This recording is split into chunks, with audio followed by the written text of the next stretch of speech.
welcome to another Thursday episode of the 905er podcast and the 905 Roundup. My name is Roland Tanner. I am Joel McLeod.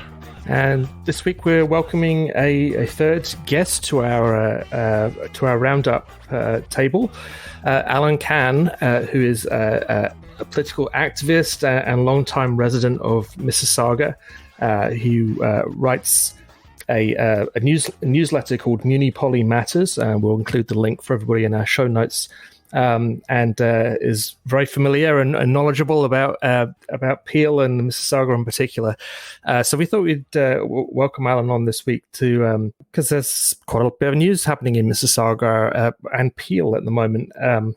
So I mean, Alan, obviously the big story, which we've addressed a bit, but we're kind of aware that we're not as knowledgeable about the kind of background for everything, is the story in Mississauga with this vandalism of a councillor's car.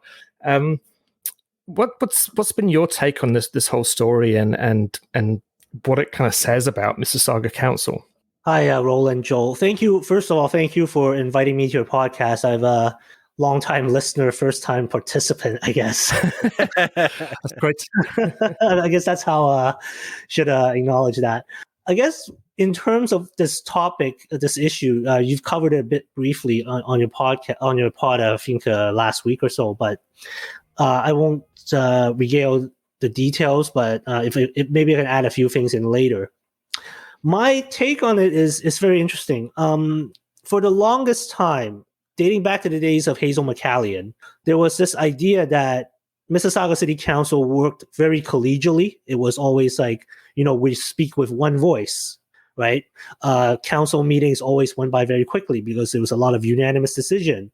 And current Mayor Bonnie Crombie, she's been repeating it in the media, even as this latest controversy unfolded, saying, by and large, our council works very well together and everybody, gets along, quote unquote.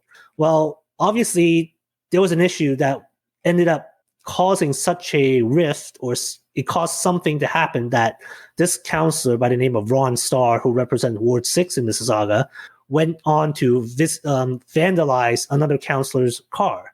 And it kind of gives a pause to the idea that this council works so well together all the time, because now people are wondering, why exactly did he do this? Something must have happened that led to this man allegedly doing this, whether it was a political issue on council, whether it was something personal, that needs to be addressed. And so far, because of a lot of layers of legal and privacy issues, all these discussions have been taking place behind in-camera private meetings, so the public is not aware of the reasoning behind this. Now, as far as we know now, based on current developments, the Integrity Commissioner, Robert Swayze, has said he will now launch an investigation immediately as of a week ago from this recording of the pod, and that he will now do an investigation on his own.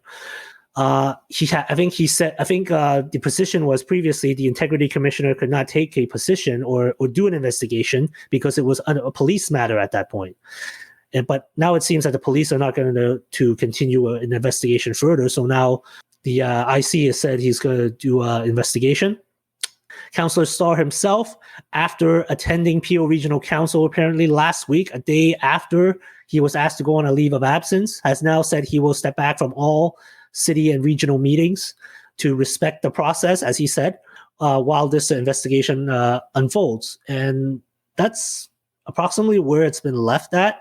But just going back to my point, it just raises this question of, has, this council for decades, no matter who sat on it, I mean, some of these people have been around since the last century, and they said they all work very well together.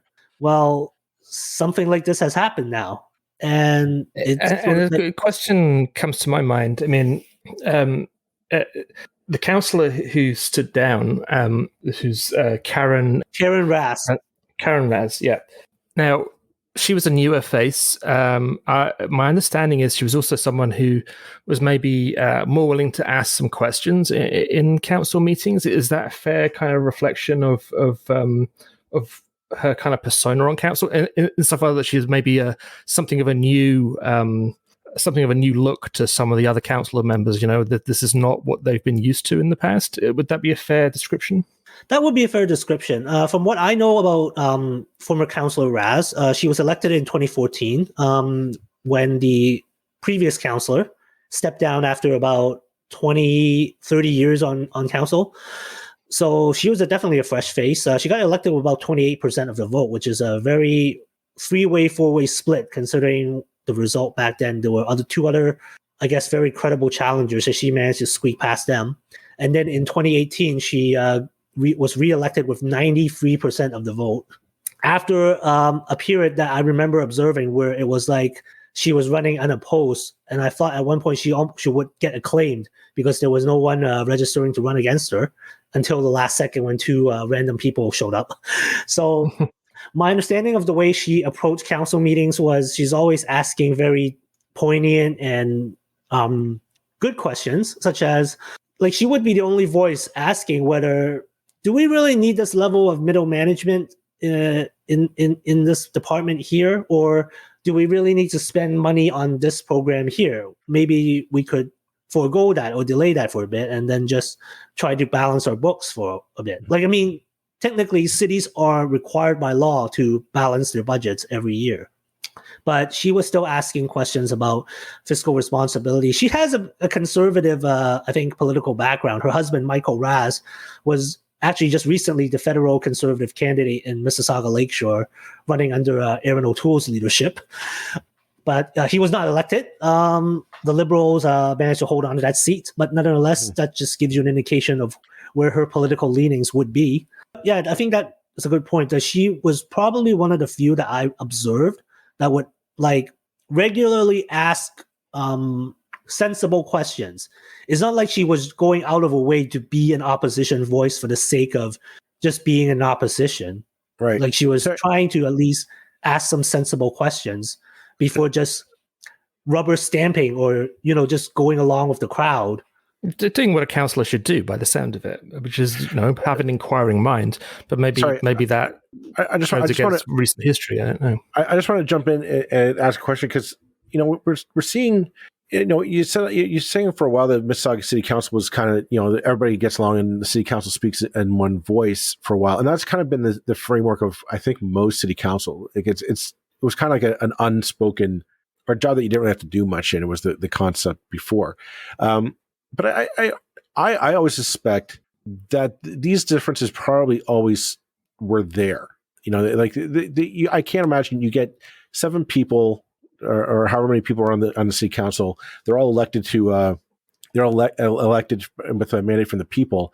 Just to say, they're all expected to get along is a little naive. And it might have been maybe a testament to Hazel McCallion's mayoral charisma to keep everyone in balance. I don't know, but I probably just suspects that this was not, that these differences always exist. Now, to say I disagree with you so much, I'm going to vandalize your car after a council meeting, that's a whole other level. And this is clearly, I'm not giving any excuse. It's inexcusable, the behavior.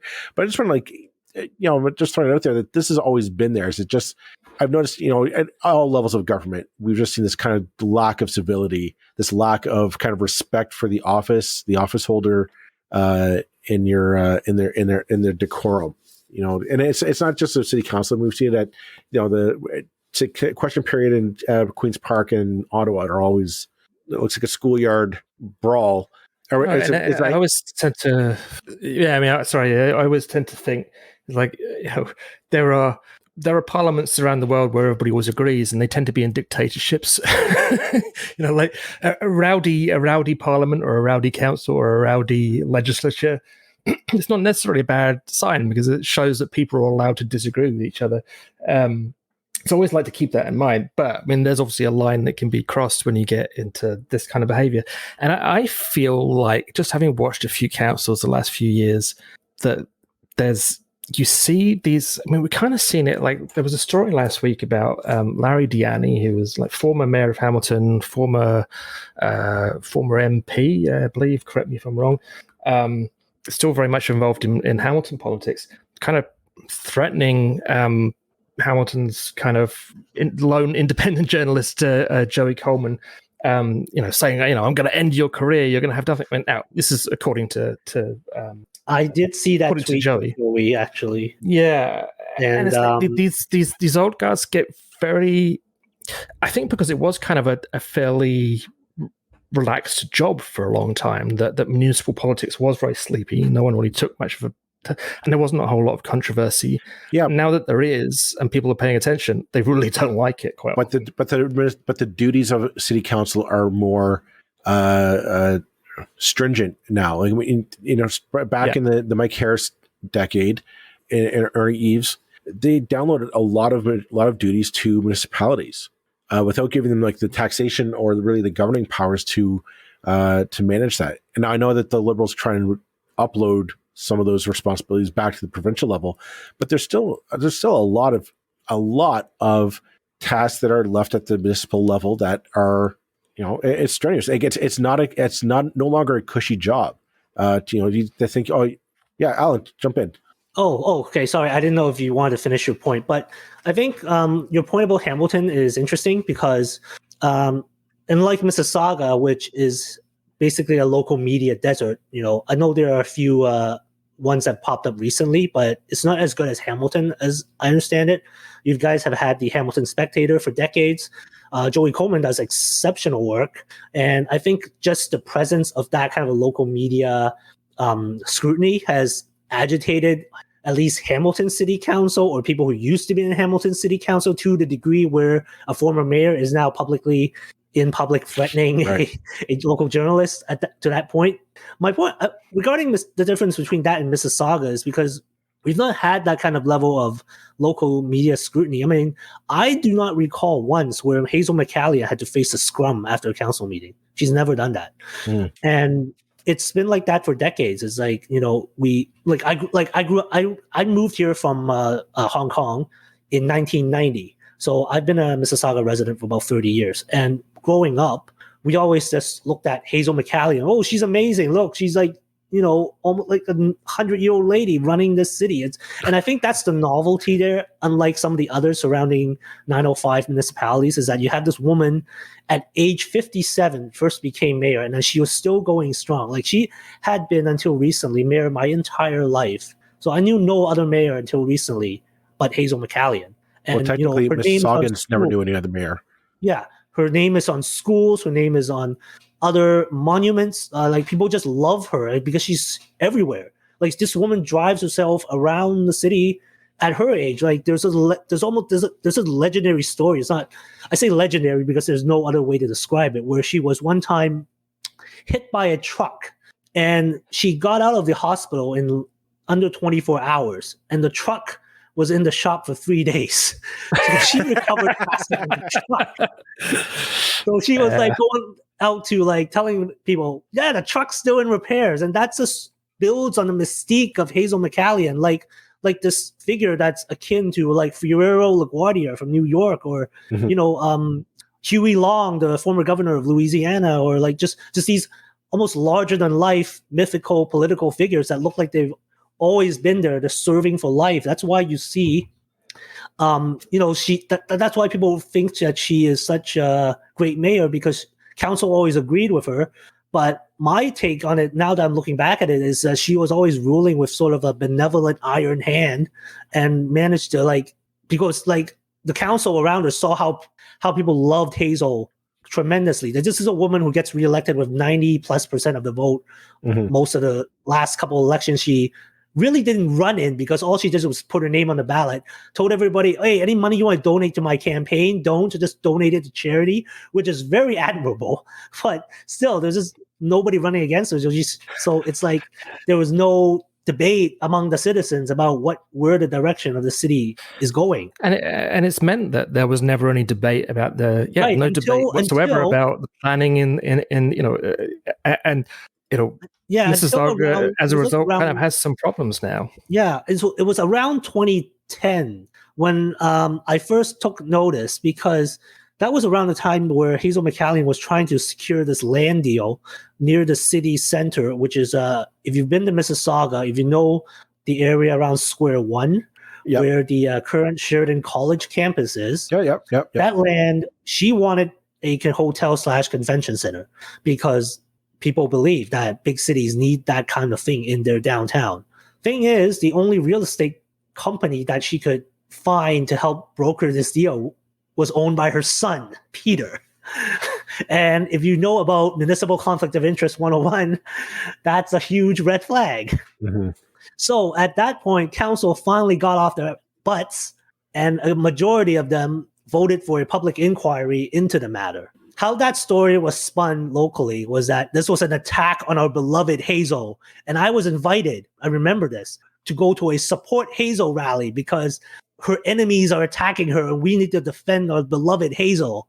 And there were 4 councillors that were supporting Hazel at the time. And then we were given these papers just outlining this gang of 7 or 8, I can't remember the number, of the other councillors that voted for the inquiry. It was almost like looking at mugshots of convicted felons that they were going to do this to our poor Hazel.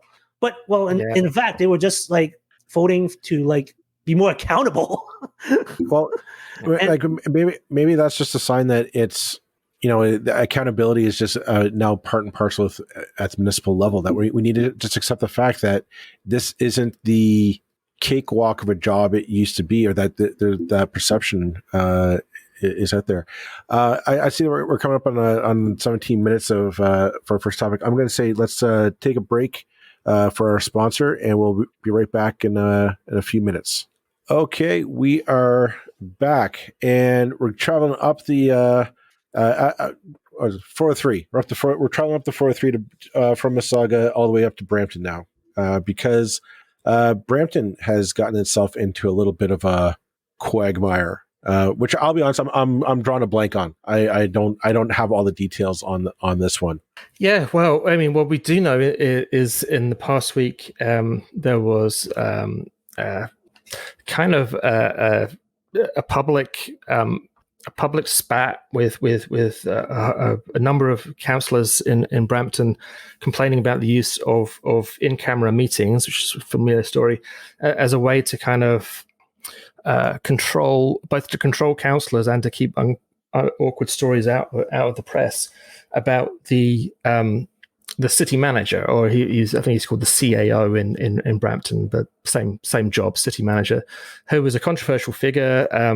And since this kind of council basically came out and said, in-camera meetings are being misused, the mayor's misusing them, he's using it as a way to shut councillors down. What has now happened in the meantime is that the controversial city manager has finally, I believe, resigned or been removed. And I'm just looking to get my details right on exactly which of those two it is. But again, Alan, I mean, you're maybe more familiar with Brampton things than either Joel or I are. What's your take on this story? My take on Brampton is that I definitely think the local politics are a little more lively than what I've been used to in Mississauga. We've had to have a situation in Mississauga where an extreme event like this car keying incident had to come forward in order for local, even provincial and even national media to pay attention. With Brampton, I always thought, regarding Patrick Brown, he's always been this accidental political figure that dropped into Brampton by accident. Because if you go back to 2018, he started 2018 looking like he was going to become the Premier of Ontario. And then because of alleged sexual assault allegations, he ended up just tumbling from the mountaintop that he was standing on. Mm-hmm. And then dropping into PO region. At first, he was going to seek the position of PO regional chair, which was at that time an elected position. But then Doug Ford came in and canceled that election. So at the last minute, he re-registered to run for mayor of Brampton against the then incumbent, Linda Jeffrey. And by the grace of whatever God he might pray to, he ended up winning the election by a squeaker. So I always thought he was a bit of an accidental mayor. But then the optimist in me thinks, okay, maybe like this guy who's had a bit of national ambitions and who's had exposure to several very important files around the province, a lot of which affected Brampton tremendously. He could have some sway, at some point, even though the premier that got elected in the same year, Doug Ford, at that time probably hated his guts more than anything. This episode regarding the Niagara people that he apparently tried to get into Brampton city government, it's very strange.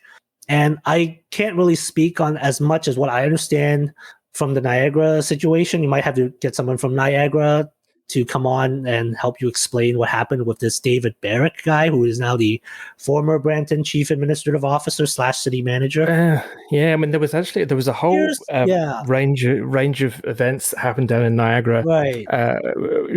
But I think in which the Barrick story was one part. I mean, he ended up being fired, and there was kind of an electoral movement to get him and the kind of group of people who were on the regional council off that council, because they were seen as acting against the interests of, and he was running the conservation authority, and so he got a lost job there, got hired almost immediately in Brampton, and it's like, well, why now?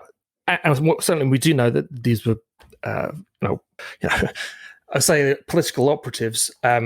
Probably everybody who's speaking today has been a political operative at some point, but probably at a much lower level than these guys, who were kind of PC party insiders, as I understand it, who kind of brought in to run Brampton City Hall. So it's not the way that municipal politics usually works. The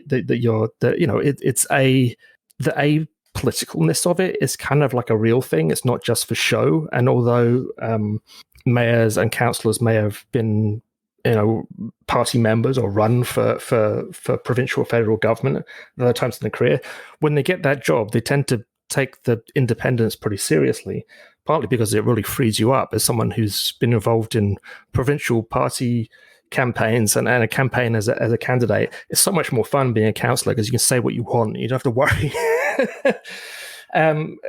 So, but it seemed like kind of politicization of City Hall. Well, I mean, certainly, I think that's the accusations being made, and that they were kind of running it like on a kind of more partisan basis than would maybe be traditional. I mean, he's gone now. This is David Barrick, the controversial figure. I think he was removed last week, and I mean the questions which will remain now will be about Patrick Brown's kind of staking his reputation on this story at the outset, and kind of his judgment in bringing this person in. What strikes me as amazing about this story is the blatant nepotism that's involved here. It comes into the reason why Barrick got the job, according to all reports, is he was buddies with Patrick Brown. What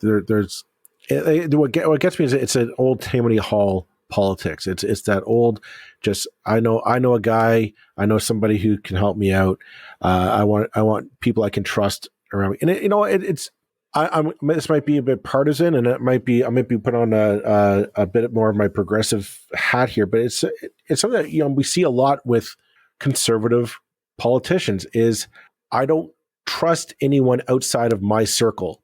Therefore, I need to have people I trust in positions of power around me that I can rely on.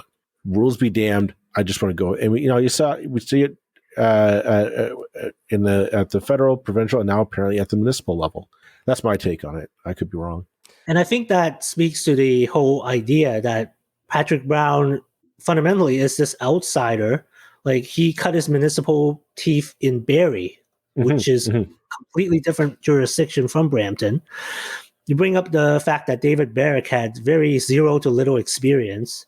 It's amazing that a big city like Brampton, to manage Canada's 9th largest city, you pick somebody that had no experience managing a department, let alone a city of that scale. Like, he was managing a conservation authority for a regional government that was about less than 500,000 people.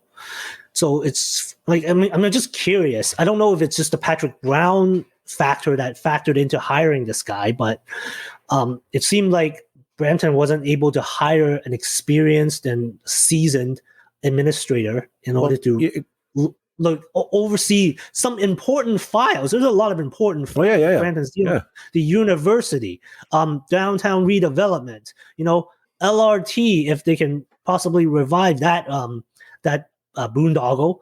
There's just a lot of these things. And Patrick Brown, in the last 4 years, has touted that he's managed to keep 0% tax increases in the city budget. Well, how does that affect infrastructure funding? How does that affect other things that you need to spend money on? Here's the thing. That's not a big victory to. That's not something to be proud of. That's the thing. Like, it's not really difficult to keep property taxes at like a 0% increase. Like, keep it where they are. Usually you just say, okay, let's keep the budget where it's at, and you budget accordingly to fund things over the long term, and you ask the province for money to fill in the gaps where it need be. But I want to go back to what you were talking about, that it kind of shows like the importance of keeping these positions not political, because you want somebody in that position who knows the city, knows the ins and outs of the bureaucracy of the city, knows the culture of the city, knows who, because as much as you want to keep it unpolitical, it is political. So you want somebody who would know. You need to talk with this community over here if you want to win this, or this business over here. You need them on your side. You can't just trust. Oh, my buddy's got my back, so we're gonna go take on the world together. That's not how this works.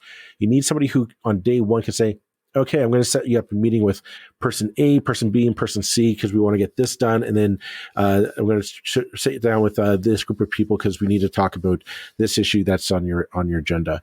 I find that this stuff often goes into some kind of amateur hour theatrics that often just ends up, it makes the in this case, the mayor look bad. It makes the city council look frustrated, and ultimately just wastes taxpayers' time and money having to deal with this. Especially when, like, Brampton, I just want to finish my point. Brampton needs a lot of things, especially with COVID. They've been fighting for a proper hospital, proper healthcare center for years now. And if this pandemic has shown anything, it's that they need that massive piece of infrastructure for that city. That's they shouldn't be fighting over this. They should be fighting or just going to the province saying, give us the money to build us the damn hospital. Brampton is a big city. Bringing someone in who's never held any significant role in municipal government to be your city manager or CEO is it's risky at best. And basically, to pick someone who's a party loyalist, who's therefore seen as a loyalist to Patrick Brown, over someone who's just qualified to do the darn job, is, I think, a big mistake. And like you say, Patrick Brown did have some municipal experience. He should have known better, but he very much came in as the PC former MP and MPP, rather than coming in as someone with a kind of municipal, who knows how the municipal city system works, which is so fundamentally different from any other level of government. So I think it illustrates a whole bunch of problems. It also illustrates the problems of having a council with new members who are inexperienced, and I think they got bounced into. The city manager or the CEO in Brampton's case is something that the councillors will have voted on, and the mayor only gets one vote, so he couldn't be hired without the other councillors supporting that. But I think I know there were some stories last year about people feeling that they kind of got bounced into it literally in their first week or so of being in the job, and not feeling that they maybe should get in the way of the new mayor too much.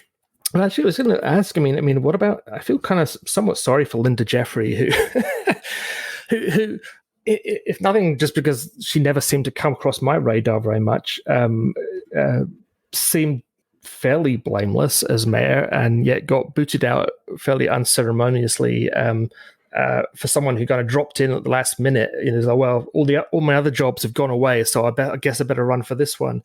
It seemed kind of unfair. Do you know, Alan, anything about whether is Linda Jeffrey thinking of coming back? Is she still kind of involved in Brampton politics at all? My understanding is that, this is just what I heard. This is not like actual confirmed information. I heard she's no longer living in Brampton, so I don't think she has that much investment in the city anymore. Regarding Linda Jeffrey, I think is also got politically lucky because she was elected in 2014 after a stint as a McGuinty-era cabinet minister. She came in on the heels of the former mayor, Susan Fennell, who was running for re-election, but because of, I believe, Sam Graywall, you've had him on your pod, he reported at the time of Susan Fennell's excessive spending scandals in the city of Brampton. And by that luck, Linda Jeffrey managed to come in and become the fresh face that people really wanted, because eventually Susan Fennell ended up in third place in that re-election attempt. So Linda Jeffrey also kind of came in on a wave of political luck. But the problem is Linda Jeffrey was facing a council with years of experience. She didn't come in with, unlike Patrick Brown, with a wave of new councillors coming in alongside him. So Linda Jeffrey had to face down experienced council members. And that kind of explains issues on why, like the LRT, which was originally slated to go to downtown Brampton, but instead got cut off at Steeles Avenue because the council at the time decided, we don't really want 100% provincial funding for this because we're going to ruin precious downtown where all the big moneyed houses are lining along the streets. Bill Davis's house is there. Oh, poor Bill.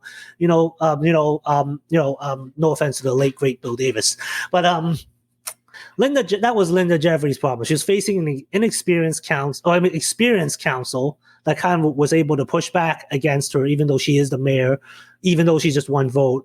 Patrick Brown came in with a bunch of rookie councillors that really probably didn't know the rules. And I think that's what the main root of the problem is that led up to what Brampton City Council recently did.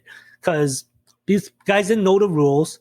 So Patrick Brown thought maybe I could just sneak in and make up his own procedures.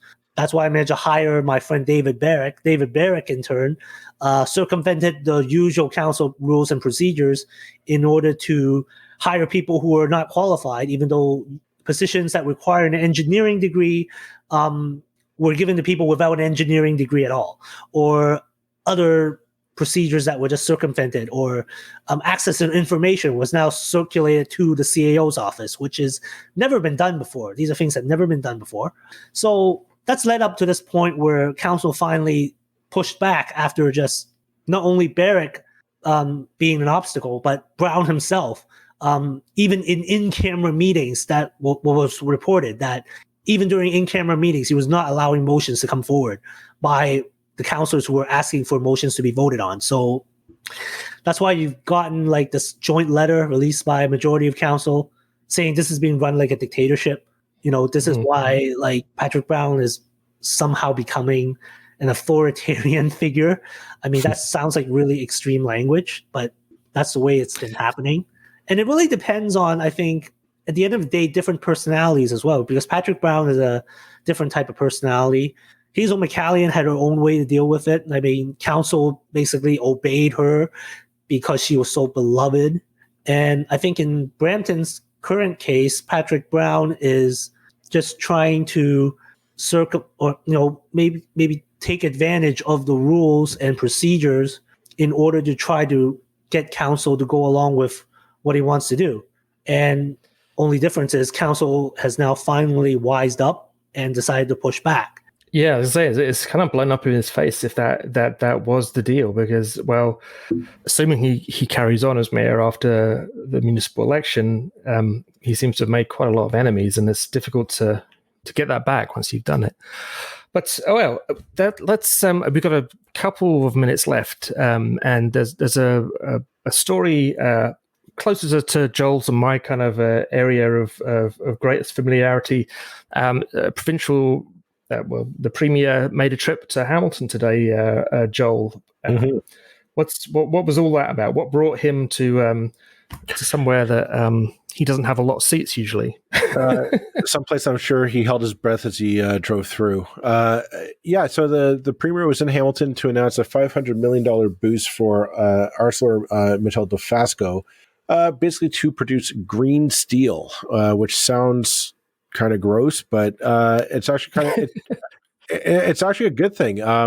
Basically, it's $500 million from the province to give the former Dofasco site a chance to reinvest and upgrade its technology so that it makes steel or makes products using less CO2. Because it turns out Hamilton is one of the worst per capita emitters in the GTHA.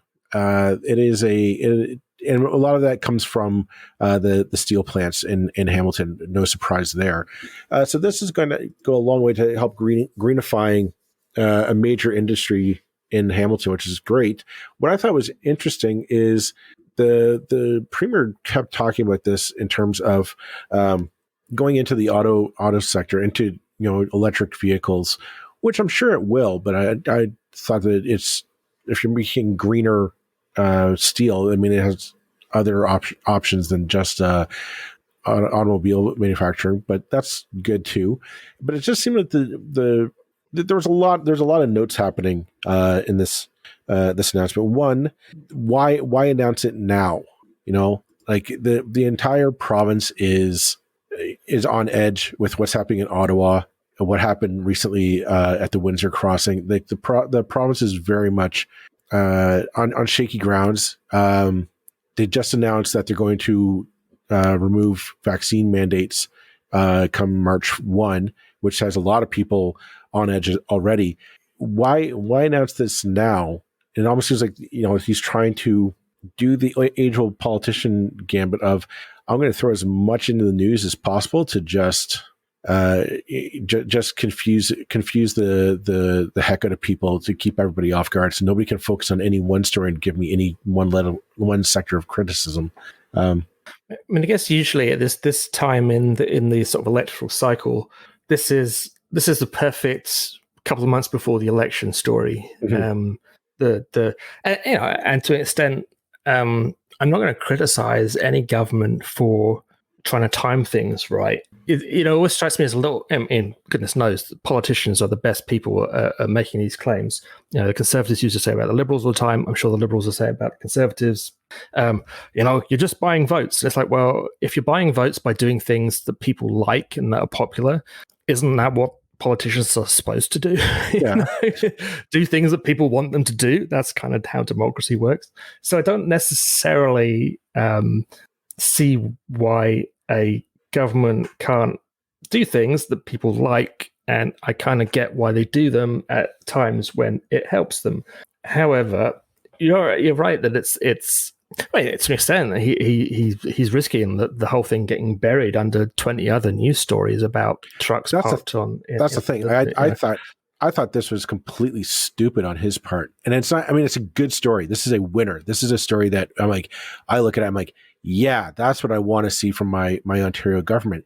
However, I also want to see that blockade of truckers in Ottawa taken care of, and that sorted out as well. Like it's just, it didn't reek of a commitment of updating Ontario industry. To me, it reeked of, I need somebody to I want somebody to talk positive about me in the media, as opposed to the criticism that I've been getting for going on a snowmobile trail when the people of Ottawa are in crisis. It reeked of a double standard in my book. What I also find interesting is the green energy, the EV car push, right? He wants to make Ontario into this EV car manufacturing mecca of North America, which is great. I'm all for that. Yet he also canceled the Green Energy Act, and then canceled all the green energy rebates for people who wanted to buy electric vehicles in this province, and basically has kiboshed, electrifying like the 401, all the en routes there. All this time we could have been putting in all sorts of infrastructure to help support EV cars. All of a sudden, now we got to play catch up, because he kind of realized, oh, hey, that's where GM, Chrysler, and Ford are all headed. I mean, that's right now. If you look on any of their upcoming 2022, 23 lines, it's all EV vehicles, and it's just like Ford all of a sudden realized, oh my gosh, that was the future. The previous premier had a kind of an idea. It was a good idea. Maybe I should get on top of that. It would be nice if he had enough grace to sort of recognize that. I mean, which of course he doesn't. I mean, yeah. I mean, it's like what he's putting back in place now in 2022 is a fraction of what he took away in 2000 in the second half of 2018. What goads me about this whole story is the fact that, I mean, we had on the podcast Flavio Volpe of the APMA, who their Project Arrow, which is they're hoping is going to reinvigorate the Canadian auto manufacturing industry, which I hope it does, because it'll have a ton of benefits for the 905 region. But I mean, that's being led by the industry. The premier wants to come in kind of as this visionary, and I'd say, hey, this is a good story. I'm not going to lie, but what is the strategy? Is it just give a bunch of money because somebody says, yeah, we need to make our product greener? Like, that's the strategy. And with steel, I mean, the steel industry still, although it's a shadow of its former self in Hamilton, it's still an important employer, and it's still one of the big steel manufacturers in North America, as far as I understand. Mm-hmm. But steel, did they make? I mean, and I haven't checked out the story myself. I'm depending on what you know. But when they say the steel is going to be greener, I mean, what do they mean? I mean, like, steel is made with coke and not Coca-Cola, or not. It's not cocaine, it's not, but no, it's coal. It's not going to be made with coal. It's essentially these gigantic furnaces that are made with, I'm going to say it like electricity. Now, yeah, I mean, they use it with electricity that heats up a furnace to a necessary degree, and they're able to mold the steel into what it needs to be. Before that, the plants were spewing out plumes of smoke. That was all coal smoke. That was the CO2 that was being spewed in the atmosphere. In theory, that goes away. Like, this decision will drastically reshape the Hamilton landscape.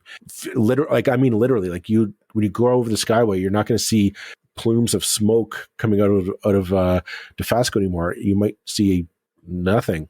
I don't know the technicalities of how it'll work, but that's the premise, is that you're going to switch from these coal fire furnaces into like these gigantic electric powered that will draw from the clean energy of the Ontario grid. All those wind turbines that Doug Ford's supporters were all saying, how tear them down. How dare you build these windmills in our backyard? Well, that's going to fuel Hamilton's transformation, apparently. Ironic. Yeah. People could probably, perhaps rightly, accuse me of a little bit of bias here, just from my time as a volunteer. One of the things that the previous Ontario government was claimed, I'm not saying it's true, you can go check the facts for yourself or not, was that they had transformed the grid pretty significantly. We're getting rid of coal-fired power stations, getting rid of. So basically, what we have with steelworks are coal-powered steel factories. They're generating their own power because they're actually creating the furnaces in that kind of old school way. So yeah, I mean, it's like Ontario does, compared with most of its neighbouring jurisdictions, with the exception of Quebec, have an extremely a far more modern, a far cleaner power grid. So I mean, these are all good things. But again, the fact that they would have us believe that before 2018 everything was a disaster and there were no sort of good news stories is going to be somewhat irksome sometimes. But I mean, I do admit my biases there. Everybody listening. I just look at this. I mean, it's a good story. I'm not going to lie. I think good on the premier for doing it. Yeah, I mean, I question if does he? Is it now the province is still on edge, like big time. Like now to come in with this. Oh yeah, we're going to have this great story. It's like why now? Is it because like you just given up on these other crises that we're having? Which I'm getting the sense that's what it is. It's the Ottawa situation is now Justin Trudeau's problem because Justin Trudeau enacted the Emergencies Act, and he's saying no, we're giving up on COVID too because the vaccine mandates are ending on March 1st, and that presumably the mask mandates will follow at some point later. I think he's just. And I'm understanding his announcement was very much that we're giving up on this now. We're done. Yeah. I mean, I don't want to get into that today. It's so much more of a national story than a 905 one, but. No, but it's. I think for those of us who've done our time and did everything that was asked of us, it's a kick in the teeth to basically be told, "Oh, we're going to give pretty much everything that these morons have been asking for." Yep. But we don't have time for that today. I don't think. So why don't we leave this episode on that note? I'm going to call it quits for the day. Gonna have a drink. Yeah. Thanks so much, Alan, for joining us and giving us some really good information about to add to our the picture in Peel. And we'll be back next week, everybody, with another episode of the 905er.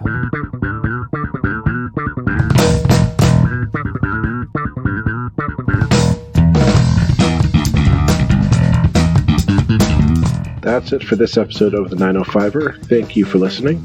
As always, you can send us your feedback, thoughts, and concerns or ideas for future episodes to our email, info@905er.ca. We'd love to hear from you. You can help us keep the 905er going by financially supporting us through Patreon as well as PayPal. Visit us at 905er.ca and click on the support tab. As well, links are in the show notes for your convenience. Lastly, you can find us on social media. Search for _905er on Facebook, Twitter, Instagram, and LinkedIn. So long for now. See you next time.